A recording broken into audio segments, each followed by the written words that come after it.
महाराष्ट्र काय कर्नाटक काय सर्वांनी सबस्क्राईब करा खिलार महाराष्ट्राची शान आणि क्लिक करा बेल आयकॉनवर।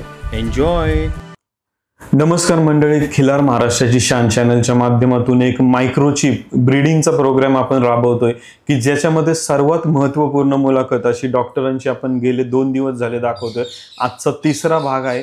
भाग 1 आणि 2 पाहिला नसेल तर या व्हिडिओच्या शेवटी आहे, खाली डिस्क्रिप्शन मध्ये देखील तुम्हाला त्याची भाग 1 आणि 2 ची लिंक मिळेल। आजचा तिसरा आणि शेवटचा भाग आहे। शेवटपर्यंत पहा, काही आपण ठराविक मुद्दे आपण हायलाइट करणार आहोत। डॉक्टर, आता आम्हाला एक गोष्ट विचारायची, तुम्ही आपण मायक्रोचिप बसवणं का गरजेचं या सर्व संदर्भात माहिती दिली।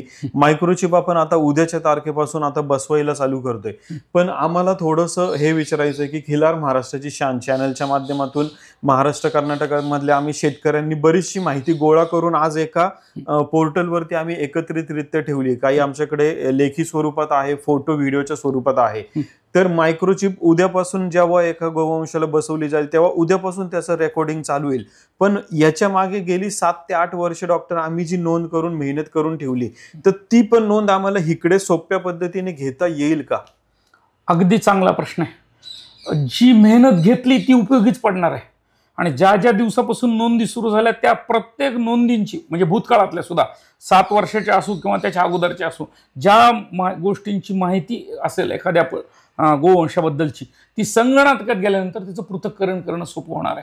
म्हणून ती तोंडी माहिती असो ती संगणकामध्ये रूपांतरित करणे, लेखी माहिती संगणकीय स्वरूपात रूपांतरित करणे, हे काम आपल्याकडून जर घडलं तर निश्चितच प्रत्येक पशुपालकाला मायक्रोचिप बसवल्यानंतर आता पुढचा कोणता वळू वापरायचा किंवा त्याच्याकडचा जो वळू असेल तर तो कुठल्या कुठल्या गायींसाठी योग्य आहे, संयुक्तिक आहे, त्याच्यासाठी वापरायचा याची माहिती कळेल। म्हणजे फक्त गायीच्या बाबतीमध्येच नाही तर काही जण वळू सांभाळणारे सुद्धा आहेत, चांगल्या प्रकारचे पैदासकार, त्यांनाही ती माहिती मिळेल। यापूर्वी संकलित झालेली सगळी माहिती ही संगणकीय स्वरूपात गेल्यानंतर योग्य प्रकारच्या पैदास धोरणासाठी वापरण्यात येऊ शकते आणि तशी जर झाली तरच पुढच्या पिढ्या ह्या चांगल्या प्रकारे घडू शकतात। आपल्याला काय विकास घडवायचा, प्रत्येक वेळी महागाई वाढत चाललेली, महागाई थांबवता नाही येणार, उत्पादकता वाढली पाहिजे, मग ती फक्त दुधाच्याच बाबतीमधली नाही, क्षमतेच्या बाबतीमध्ये जरी वाढली तरी सुद्धा चालेल। आणि भारतीय पशुधन हे क्षमतेसाठी जास्त म्हणजे स्वीकृत केलंय जगानं, मग ती त्याच्या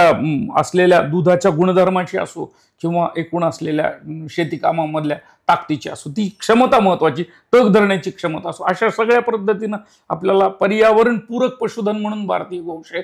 आणि जी नोंदी केल्या त्या नोंदींचा सगळा फायदा आपल्याला तिथं होणार। बरं, मागच्या 5-7 वर्षातला जो तापमानाचा जो संगणकीय डाटा असेल तो आपल्याला लगेच मिळवता येईल, तो त्याला जोडता येत राहील। पृथक्करण करणारी ही यंत्रणा वेगळी असते। आपलं जे काम आहे पशुधन सांभाळत असताना नोंदी, तर ते मायक्रोचिप आणि त्याच्याबद्दलच्या नोंदी एवढं आपल्याला करता येत राहील आणि ते आपल्याला काम सहज शक्य। अशा प्रकारची जी काही यंत्रणा असतील त्या आपणहून आपल्याशी संपर्क करतील की आतातून आम्ही तुम्हाला याच्यातली दिशा देऊ, तुम्ही या पद्धतीनं पुढे जा, म्हणजे मग ते इव्हन शासन आहे त्याच्यासाठी आपल्याला मदत करेल। आता याच्यामध्ये आता शासनाचा देखील डॉक्टर उल्लेख झाला। मंडळी, डॉक्टरांनी हा मुद्दा ऍक्च्युली सर्वात महत्वाचा होता, कारण आता आपण 2025 मध्ये मायक्रोचिपची जेव्हा हे काम चालू केलेलं आहे, आता करतोय, तर तेव्हा बऱ्याच जणांचं म्हणणं आलं की तसं पाहायला गेलं तर ह्या कामाला डॉक्टर बऱ्याच जणांचं म्हणणं आलं खूप उशीर झालाय, हे काम अगोदर चालू व्हायला पाहिजे होतं। पण मंडळी ठीक आहे, आता ज्या वेळेस आपल्याला काही गोष्टी होण्यासाठी काही टप्पे आपल्याला पार करणं गरजेचे असतात आणि आज 2025 मध्ये काम चालू करत असताना डॉक्टरांनी देखील सांगितले की मागच्या 7 वर्षाचा जो काय अभ्यास आहे तो देखील तुम्ही चांगल्या पद्धतीने कम्प्युटराइज करून त्या मायक्रोचिपच्या गोवंशाला कनेक्ट करण्याचा प्रयत्न की हा सर्वात मोठा फायदा हा गोवंशाला होणार आहे, की जेणेकरून मागील वर्ष जेवढं कार्य केलं, आता मागच्या 7 वर्षाच्या अगोदर कोणीच आपल्या देशी गोवंशाचं कदाचित आपण काही पत्रकारांचा याच्यामध्ये मदत घेण्याचा प्रयत्न करू, त्यांच्याकडे काही माहिती असेल तर, पण आपण मागच्या गोवंशाचा देखील नोंद करूया। डॉक्टर, आता तुम्ही जे उल्लेख केला की शासनाचं आपण हे काम करतोय, तर आता हे माहिती नाही हे पुढं शासनाची ह्याच्यामध्ये काय मदत होईल किंवा कसं, तर शासन आपल्याला कसं काय आपल्या शेतकऱ्यांना याचं फायदेशीर किंवा काय मदत करू शकते या संदर्भात? फार चांगला प्रश्न आहे। आपण शासकीय यंत्रणा जी आहे त्यांच्याकडे सांख्यिकी विभाग आहे, पशुसंवर्धन खात्यातही आहे।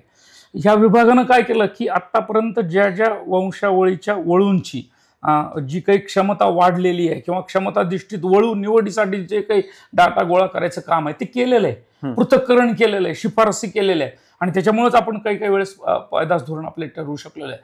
शेतकऱ्यांकडचा हा जो डाटा आहे मायक्रोचिप झाल्यानंतर तर तो कशा प्रकारे फीड करावा आणि त्यातून काय इंटरप्रिट करायचं याच्यासाठी सुद्धा हा विभाग आपल्याला नक्कीच मदत करेल. यामध्ये अनुवंशिक अभियांत्रिकीचे लोक लागतात. ओके. आणि त्यांच्याकडं आता काय माहिती का, आता सगळ्या गोष्टी ह्या संगणकी स्वरूपामध्ये असलेल्या ॲपच्या माध्यमातून आणि ते जे फॉर्म्युले त्याच्या संदर्भात होत राहतात. सर्व प्रकारचा डाटा त्यात टाकला की आपल्याला फक्त निष्कर्ष समोर येत राहतील आणि ते निष्कर्ष शेतकऱ्यांच्या फायद्याचे असतील, शासनालाही ते उपयोगी पडतील. एक खिलार जसं मी म्हणालो की 9 लाख, त्यामध्ये आपल्याकडं 90,000 पशुधनाचा जरी डाटा असेल तरी त्यामधून आपल्याला शासनाला आणि समाजाला दिशा मिळण्याचं काम ह्याच्यातून नक्कीच होणार आहे. म्हणून आधी जो डाटा आहे तो निश्चित उपयोगी पडणार आहे. ती आपली उलट टेव आहे, तिजोरीमध्ये असलेली टेव आहे. उलट तो अतिशय चांगल्या प्रकारचा डाटा संगणकीय स्वरूपामध्ये आपल्याला परावर्तित करून घेता येईल आणि त्याच्या पृथक्करणानंतर आपल्याला या गोष्टी निश्चित फायदेशीर ठरतील. यामध्ये बाकीच्या ज्या काही आपल्या NGO आहेत महाराष्ट्रातल्या त्याही मदत करतील. म्हणजे बऱ्याचशा संस्थांनी पशुधनाच्या बाबतीमध्ये काम केलेलं आहे, त्यांनाही याच्यामध्ये सहभाग घेता येत राहील आणि निष्कर्ष या तुमची जशी खिलार.com आहे तर तुमच्या संघटनेपर्यंत त्याचे जे निष्कर्ष देण्याचं काम आहे तर त्या करू शकतील. शासन करेल, बाकीच्या NGO आहेत तर त्या करतील आणि या भागामधला जो विचार आहे तो पुढे नेण्यासाठी अनेक प्रकारचे सॉफ्टवेअर तयार होत आहेत. आज महाराष्ट्राची परिस्थिती अशी आहे की IIT मध्ये झालेले लोक दूध व्यवसायाचा विचार करतायत, पशुधनाला पुढे नेण्याचा विचार करतायत, नवीन प्रकारच्या पद्धती शेतकऱ्यांपर्यंत पोहोचवायच्या कशा याचा विचार करतायत आणि किमान माझ्याकडं 1 डझन एवढ्या IIT लोकांनी सांगितलंय की सर सध्याच्या चालूमध्ये आपल्याला बदल करता येत राहतात, हे सॉफ्टवेअर वापरा, या नोंदी टाकायला सांगा. आमच्याकडे नोंदी आहेत त्यात तुम्ही आता सांगा, त्याच्यात आपण कन्वर्ट करून घेऊ, म्हणजे बदल करून घेऊ आणि आपल्याला निष्कर्ष मिळते. तेही ते काम होऊ शकेल. म्हणजे आपल्याकडचं जे काही कौशल्य विकासाचे जे काही मनुष्यबळ आहे ते यासाठी खूप चांगल्या प्रकारे उपयोग पडणार. म्हणजे मागं जे तुम्ही 7 वर्ष काम केलं हे अत्यंत उत्कृष्ट आहे. शासन हे काम करते, म्हणजे या सांख्यिकी विभागात तेवढ्यासाठी की सांख्यिक पृथक्करण करण्याचं काम आणि निष्कर्ष देण्याचं काम करते. प्रक्षेत्रावरचा हा जो तुमचा डाटा असेल तर तो जर पृथक्करण झाला तर लगेचच शेतकऱ्यांना त्यांचा निष्कर्ष जे असतील तर ते मिळू शकतात. डॉक्टर, आता मुलाखतीच्या माध्यमातून आमचे बरेचसे प्रश्नाची उत्तर आज तुमच्या माध्यमातून मिळाली. डॉक्टर, आता अजून एक शेवटचा प्रश्न मला असं विचारायचं की नुकतंच लोकमत या वृत्तपत्रामध्ये तुमचा एक सुंदर लेख आम्ही पाहिला की त्या लेखामध्ये आपल्या भारतीय गोवंशाला champion of the world miss South America हा किताब तिथे मिळालेला आम्ही तुमच्या त्या लेखातनं ऐकलं. डॉक्टर, आम्हाला त्या भारतीय गोवंशाला मिळालेला हा जो किताब आहे किंवा हे का मिळाला, कशामुळे मिळाला, मायक्रोचिप किंवा नोंदीचा याच्यामध्ये काही सहभाग आहे का, आणि दुसरा त्याचसोबत त्याला कनेक्टेड प्रश्न की याचा फायदा हा आपल्या महाराष्ट्राच्या गोवंशाला, पुढील प्रत्येकाची इच्छा असते की माझ्या गोवंशाकडे लक्ष दुसऱ्या 4 जणांचं गेलं पाहिजे. मग त्या दुसऱ्या 4 जणांमध्ये जर परदेशातल्या लोकांचं जर लक्ष आपल्या महाराष्ट्रीय गोवंशावर जाणार असेल या कामातून, तर काय सांगतात त्या पुरस्काराबद्दल आणि आपल्या भारतीय गोवंशाबद्दल? भारतीय गोवंशाची जी क्षमता आहे तर ती जगानं वाखाणलेली आहे. आता आपण ज्या वृत्ताचा संदर्भ दिलात त्याच्या पूर्वीचा संदर्भ हा गिरोलांडा गायचा आहे. आपली गीर गाय दूध उत्पादन क्षमता असणारी ती जेव्हा ब्राझीलमध्ये गेली तेव्हा ब्राझीलमध्ये ती 66 लिटर दूध उत्पादन क्षमतेची दैनंदिन एवढ्या प्रकारची तयार करण्यात आली.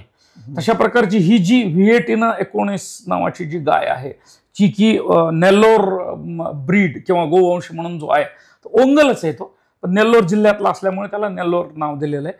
ती जेव्हा परदेशामध्ये विकसित करण्यात आली तेव्हा तिथं अनुवंशिक सुधारणा करण्यात आली आणि परदेशामध्ये होत असणाऱ्या अनुवंशिक सुधारणा ह्या नोंदींशिवाय शक्य नाहीत. 15 ते 20 वर्षाचा कालावधी त्याला किमान लागतो. याच्यामध्ये तिच्या 2 ते 3 पिढ्या ज्या मिळतात त्याच्यामधून ह्या गोष्टी घडतात. एकदा दूध वाढवलं, एकदा त्या गोवंशाच्या इतर क्षमता, त्याचा बांधा असेल, हे असेल तर ठेवण असेल, त्याच्यामध्ये सुधारणा केल्या. याची किंमत जी वाढली ती केवळ तिच्या असलेल्या अनुवंशिक गुणांमुळे वाढली आणि सध्याच्या पर्यावरणामध्ये तग धरण्याच्या क्षमतेमुळे वाढली. दूध उत्पादन तर गिरोलांडामध्ये वाढलंच, पण या गायीमध्ये सुद्धा ज्या काही बाकीच्या गोष्टी आपल्याला दिसून आल्या त्याचा अर्थच असा आहे की आपण अनुवंशिकता सुधारण्याच्या बाबतीमध्ये कमी पडलेलो आहोत आणि त्या अनुवंशिकता सुधारण्याचा मार्ग म्हणजे मायक्रोचिप. ओके. तिथं कुठल्याही गायीला नुसत्या नोंदींवरून फायदा होणार नाही, लिखित नोंदींवरून फायदा झालेला नाही जगामध्ये. तिथं सुद्धा ब्राझीलमध्ये असो, ऑस्ट्रेलियात असो, न्यूझीलंडमध्ये असो मायक्रोचिप सिस्टम्स वापरतात आणि त्याचा वापर करतात.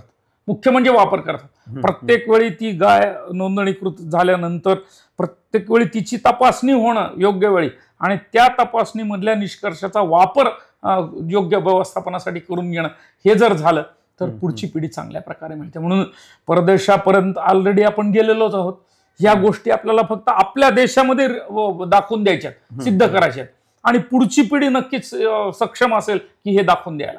तर परदेशामध्ये जर तिची 48 कोटी किंमत झाली असेल तर आपल्याकडं कदाचित त्याच्यापेक्षा जास्त किमतीचं पशुधन तयार करण्याची क्षमता आपल्या पशुपालनामध्ये येत राहील. पण तंत्रज्ञान घेणं गरजेचं. ओके. जगामध्ये जे तंत्रज्ञान आहे तर ते उपलब्ध तंत्रज्ञान म्हणून आपण ह्याला स्वीकारलं तर एक चांगल्या व्यवस्थापनाचं हे सूत्र असेल आणि मग आपल्याला पुढे जाता येत राहील. निश्चित खिलार.com माध्यमातून खिलार वंशासाठी ही एक पर्वणी आहे, संधी आहे आणि महाराष्ट्रातल्या सगळ्या गोवंशाला हळूहळू तुम्ही जर सहभागी करून घेतलं तर आपल्याला निश्चितच जगाला आणि इतर राज्यांना सुद्धा एक चांगलं उदाहरण देता येत राहील. येस.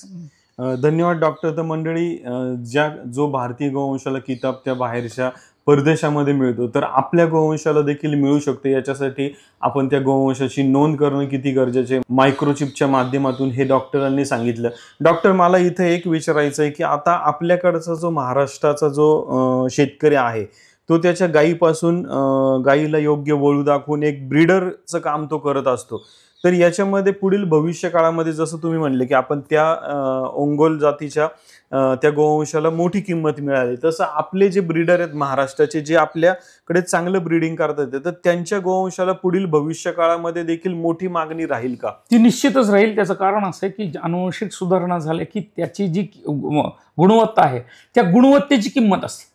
मग खिलारमध्ये जी असणारी सगळ्या प्रकारची गुणवत्ता आहे त्याची जर किंमत आपल्याला कळायला लागली आणि ती जर मिळायला लागली तर नक्कीच आपल्याला ते आंतरराष्ट्रीय बाजारापर्यंत नक्की पोहोचता येत राहील. काही कारण खिलारचं दूध असेल, खिलारची ओढ क्षमता असेल, खिलारची ऊर्जा परिवर्तन करण्याची क्षमता असेल, हे सगळं जे एकत्रित आहे त्याचं भांडवल हे पैशामध्ये आपल्याला करून घेता येत राहील नक्कीच.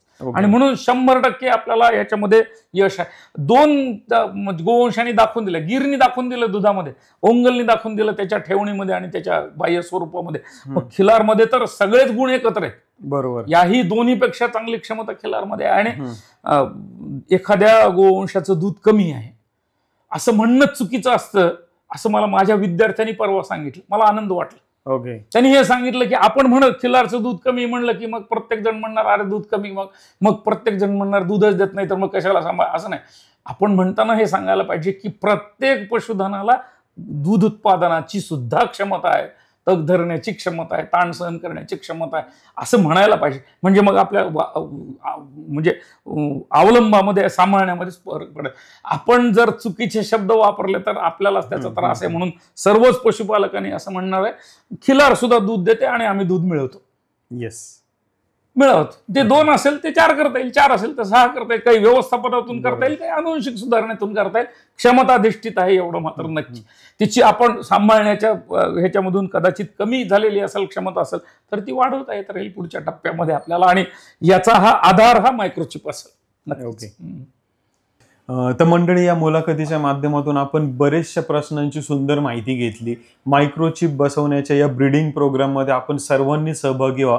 सर्वात महत्त्वाचं म्हणजे ही गोष्ट येथे नमूद करायची की मायक्रोचिप बसवण्याचं कार्य हे सध्या आपण महाराष्ट्रातील फक्त खिलार या गोवंशापुरतं सीमित नाही ठेवत आहे, तर महाराष्ट्रातील खिलार असेल, देवणी असेल, लालकंदार असेल, कोकण कपिला असेल, डांगी असेल आणि गवळव असेल, तर त्याचबरोबर डॉक्टरांनी आता नागपूरची आणि अजून 1-2 गोवंशाचा देखील नावांचा सहभाग आपल्या येथे नोंदवलेला आहे की महाराष्ट्राच्या या सगळ्या गोवंशासाठी ही नोंद आपण त्यांच्या गावोगावी येऊन करण्याचा प्रयत्न करणार आहोत. डॉक्टर, जसं तुम्ही मगाशी मुलाखतीच्या सुरुवातीला सांगितलं की खिलार ला मायक्रोचिप बसवण्यासाठी खिलार ॲग्रेसिव्ह आहे, त्यामुळे कदाचित त्याला बसवण्यासाठी किंवा तुम्ही पिवळे बिल्ले ज्या काळात डॉक्टर बसवायचे त्या काळात या अडचणी यायच्या.